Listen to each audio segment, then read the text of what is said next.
I took the fire lookout job because I was flat broke and I didn't want to be around people for a while. That's it. That's the whole reason. My roommate skipped out on rent, my girlfriend at the time skipped out on me about a week after that, and I saw a Forest Service posting for a seasonal lookout in the Bitterroot and thought, yeah, perfect. Nobody up there to remind me how bad the last 6 months had gone. I want to be straight with you before I get into this. I'm not the guy who believes in stuff. I didn't believe in any of it walking in. I believe in it now and I wish I still had the option not to. The Forest Service flew me and my gear up to Castle Rock Lookout by helicopter. That's how you get in and out. There's no real road once you're past the last quarter mile, just a foot trail that switches back 6 times up the ridge. 14 feet by 14 feet of cabin sitting on stilts, glass on all 4 sides, sitting on top of a granite outcrop above the Bitterroot Valley near a little nothing town called Sula. You can see maybe 30 miles on a clear day. No power lines. No cell signal. A propane stove, a cot, a radio, and a job that's mostly just watching. Walt Coburn was finishing his 19th and last season when I got there. 60-something, sun-cracked hands, talked slow like he was rationing his words for the winter. He had 2 weeks to train me before he packed out for good, and for the first 4 days it was all normal stuff. How to read a map grid. How to use the Osborne Firefinder. This brass ring on a pedestal in the center of the cabin, you sight along it and it gives you the exact bearing to any smoke you spot. Radio protocol. Hourly log entries. Then on the 5th day he sat me down at the little plywood table and said we needed to go over the rules. Rules for what? I said. Fire spotting? Rules for the tower, he said. And he wasn't smiling when he said it. He had 7 of them written on an index card, laminated, edges gone soft from handling. He read them to me slow, one at a time, and made me say each one back before he'd move to the next. I'm not going to give you all 7 up front the way he gave them to me because honestly, hearing them in order the way I did, flat, back to back like a grocery list, doesn't tell you anything. It didn't mean anything to me either, not that first day. You have to understand how each one actually played out before it means what it means. A few of them were simple enough that I never had trouble with them. Rule 1, log every radio check-in at the top of the hour on the hour, even if there's nothing to report. Rule 2, never sight the firefinder on a smoke column a second time if it doesn't carry a smell to it. Ordinary wildfire smoke, you can smell it from miles off on the right wind, sharp and resinous, tar and pine. Walt said if you ever spot a column with your eyes and there's no smell riding the air at all, not even a hint, not even faint, you log the bearing once and you never sight the alidade on that same column again. Rule 4, you don't stay out on the catwalk after dark until your relief has radioed back the word clear. Up there, alone, you're your own relief most nights, which meant I had to say it out loud to an empty cabin every single evening. Felt like an idiot doing it the first week. Stopped feeling that way fast. Those 4 I could live with. Habits mostly. The kind of thing you do without thinking about it after a while, the way you check a mirror before changing lanes. So let me tell you about the second one that really got under my skin. Not the worst one. That comes later. But this one's the one that first told me something was wrong with this job. Rule 5. If someone climbs the stairs and you didn't hear a vehicle, don't open the trapdoor. The only way up to a lookout cabin is a wooden staircase, 60-some steps, switching back up the last stretch of rock to a trapdoor in the floor. That trapdoor's the only way in. And there's no vehicle access. Nobody drives up to Castle Rock.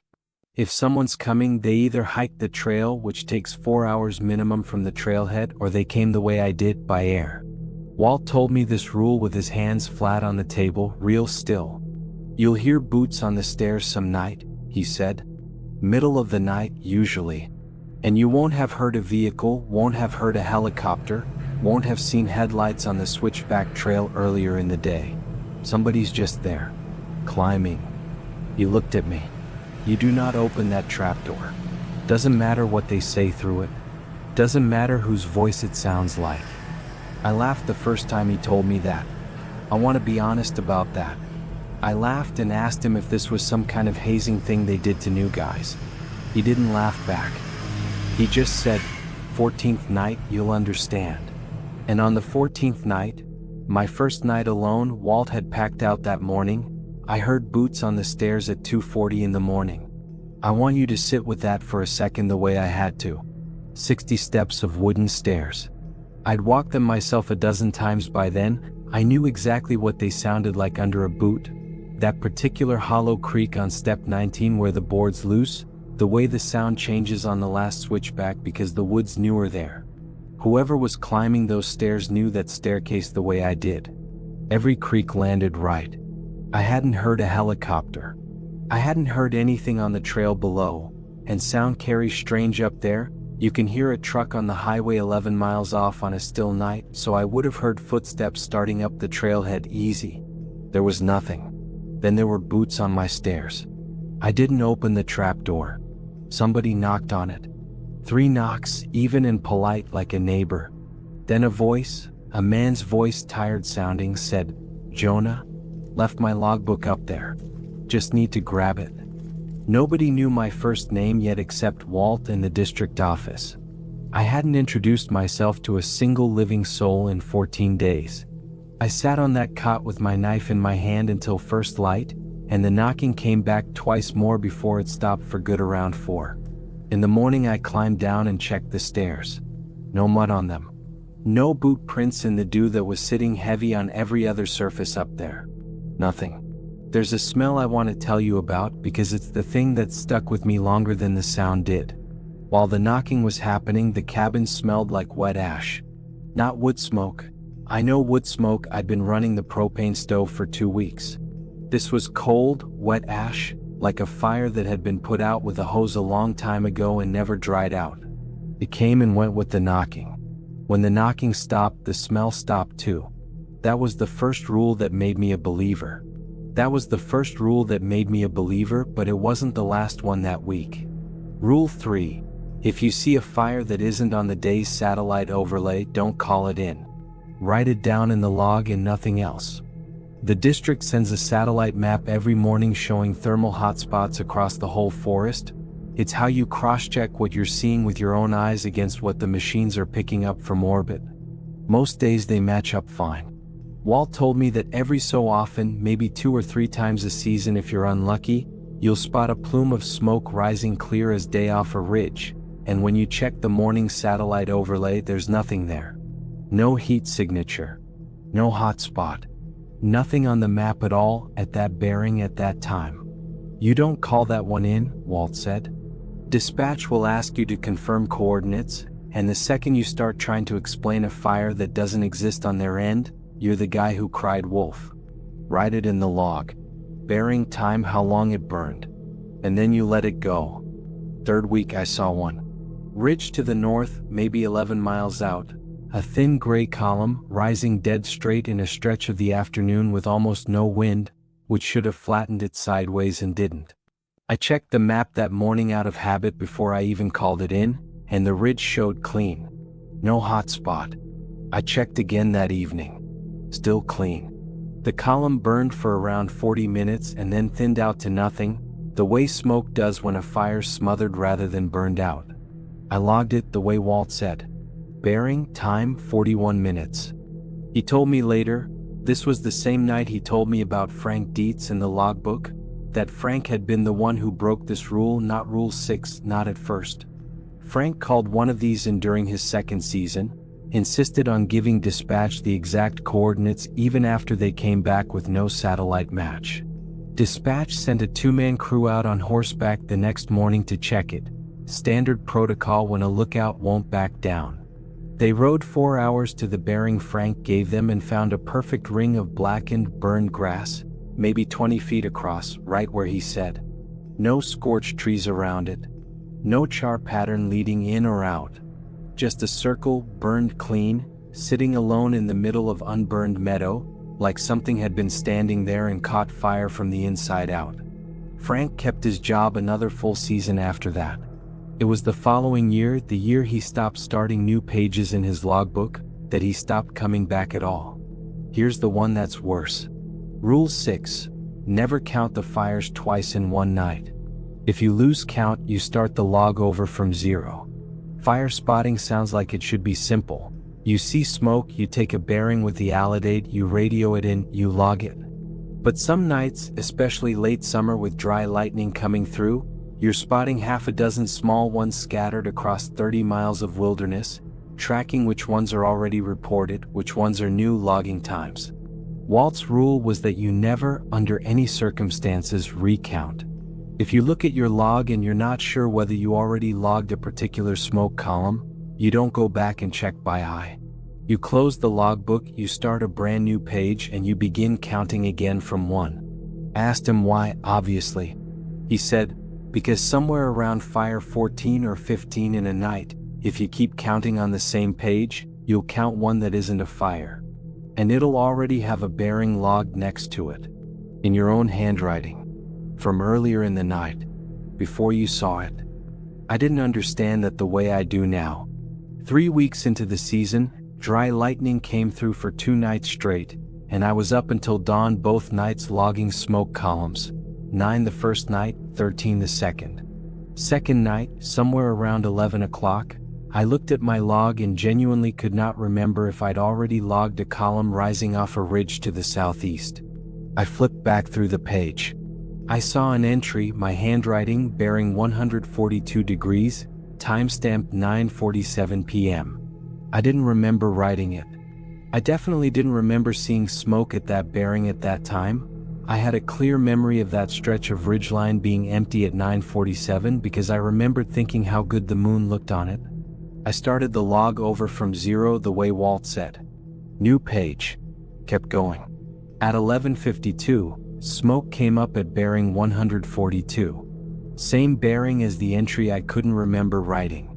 I watched it rise for maybe 90 seconds and then it just stopped. Didn't drift, didn't dissipate the way smoke does in wind. It cut off at the top like someone had turned off a faucet. I didn't log that one. I couldn't make myself write the number down. There's a lookout who worked this tower in the 90s, a guy named Frank Dietz, according to the district office records Walt showed me, who apparently kept recounting on the same page his whole 3rd season, a real stickler about it, didn't like starting fresh pages because he thought it made his numbers look sloppy for the district reports. Frank Dietz's last logbook, the one they recovered from the tower after he didn't check in for his end-of-season pack-out, has an entry for fire number 19. Bearing, time, everything filled in. There is no fire number 18. There is no fire number 20. The log just continues like 19 was never strange to begin with. Frank Dietz was never found. His personnel file just says unaccounted, end of season, presumed relocated. Nobody relocates out of a fire tower job without telling the district office where their last paycheck goes. Walt only told me that story once, real quiet, and made me promise I'd never ask him to repeat it. Now, I want to tell you about the one good thing that happened up there because it's not all bad and I think you should know that too. Second week of August, I picked up an unfamiliar voice on the radio around 1 in the morning. Not district traffic, not another lookout, just cutting into a dead channel. A woman, sounded older, talking soft like she didn't want to wake anyone. She wasn't calling for help. She wasn't saying anything urgent at all. She was just talking about her dog, a golden retriever named Otis who used to chase deer off her porch in Darby, and how she missed the smell of him on rainy days, and how her husband used to complain about him shedding on the good couch. I don't know who she was. I don't know how she got on that frequency, which was supposed to be dead air reserved for lookout traffic only. I never said anything back. Some instinct told me not to key the mic. I just listened for maybe 10 minutes while she talked about a dog and a couch and rain, how Otis used to press his whole body against her legs during thunderstorms like he thought he could hold the noise back with his weight alone, how her husband had passed a few winters before and the dog had gone not long after, and how some nights the quiet of the house got so heavy she just needed to hear her own voice say his name out loud to somebody, anybody, even if that somebody was static. She never once asked who was listening. Never asked for help, never sounded scared, never sounded like she needed anything from me at all except an open channel. And then she said real gentle, "Anyway, Hope somebody's listening. Good night. And the channel went quiet, and I sat there with the mic in my hand for a long time afterward, not keying it, just holding it like that might keep the frequency open a little longer. That's the only time in the whole season anything up there felt kind. I think about her more than I think about the rest of it, honestly.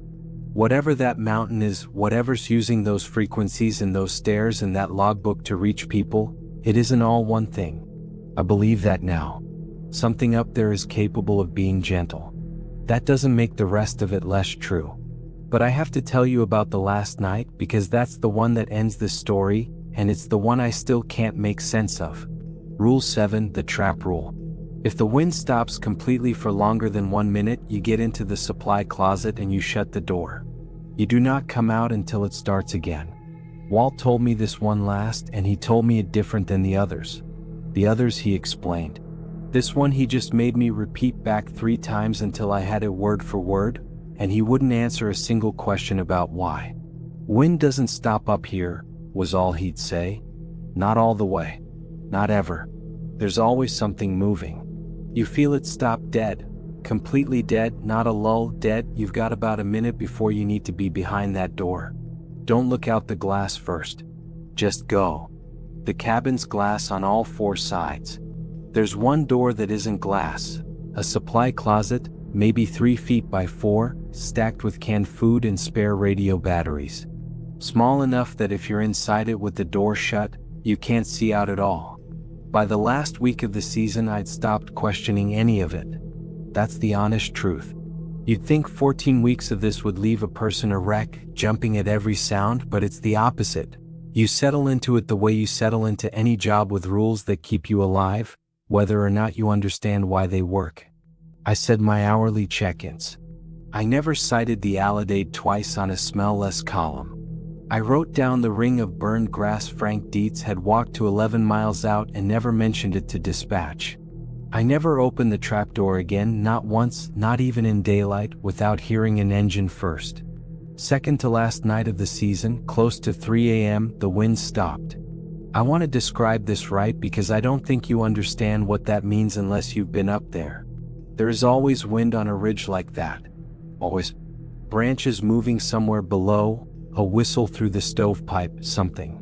That night it went dead silent, all at once, like someone had reached out and put a hand flat over the whole mountain. I looked at the clock. I want to be honest, I looked out the glass first. I know Walt told me not to. I looked anyway because some idiot part of me needed to know what I was hiding from. There was nothing to see. That's the part that's worse than if there had been. Just dark treeline, dark ridge, no movement anywhere, the moon sitting still and small like the whole valley had been paused. I counted. 40 seconds. 50. At 58 seconds I heard it. One long, low groan, not wind, not animal, coming from somewhere below the tower, rising slow, and every hair on my arm stood straight up before my brain even caught up to what I was hearing. I didn't finish counting. I was in that closet with the door shut by the time the sound peaked. Dark. Small space. Breathing too loud. I don't know how long I sat in there. Time didn't work right. At some point the wind came back. I felt it before I heard it, a change in pressure against the closet door like the cabin itself exhaled, and I stayed in there another 20 minutes after that just to be sure. When I finally came out, first light was already coming up over the ridge. The cabin was exactly the way I'd left it. Except the logbook was open on the table to a page I hadn't written on, and there was one line in it, in handwriting that was almost mine but not quite. The letters leaned wrong like someone learning to copy me instead of just being me. It said, "Wind stopped at 2:58. Back by morning. Tell Roy I said hello." I never told Walt Coburn about Roy Talbot. I looked his name up myself later in the district's old personnel files stored in a binder at the ranger station. Roy Talbot, 3rd season lookout, Castle Rock, disappeared during pack-out week 2 summers before I got there. His gear was found neatly stacked at the base of the stairs. He was never found. The brass alidade ring Walt handed me on my second day, the one still sitting on the pedestal in that cabin right now, has the initials RT scratched into the underside. Walt never told me whose initials those were. I never asked. Some part of me already knew. I finished the season. I packed out on schedule, took the helicopter down, went home, got a job that keeps me on the ground and around other people, and I have not been back to Castle Rock since, and I don't plan to be. But 2 winters ago, I still had a habit of scanning old lookout and ranger radio frequencies on a scanner I kept. Just out of some sick curiosity about that mountain, I picked up crosstalk late one night. Not from Montana. The signal was garbled, bouncing off something it shouldn't have reached from that far, but I caught a woman's voice, tired sounding, reading off what sounded like intake numbers. She said a name I recognized before the signal dropped out completely. She said Pale County. I don't know what that means. I don't know if it means anything. I just know I wrote it down the same way Walt Coburn taught me to log everything, whether or not I understood what I was looking at. I called the district ranger station a while back, told them I was just curious, asked if Castle Rock had a lookout assigned for the coming season. The woman on the phone was quiet for a second longer than felt normal, then told me the tower's been marked unstaffed going forward. Budget reasons, she said, though something in how fast she said it made me think that wasn't the whole answer. Nobody's sitting up there right now. Nobody's saying the rules out loud to an empty cabin at dusk. Nobody's starting a fresh page when the count gets confusing. I still have that logbook page folded up in a drawer I don't open much. I haven't gone back to check if anything's been added to it since. Some nights, though, when the wind outside my own house happens to die down all at once, which it does sometimes, ordinary houses, ordinary streets, nothing strange about it at all, I still catch myself counting the seconds before I can stop myself. Never made it past 50 since I got back down. I don't know why that matters. I just know it does.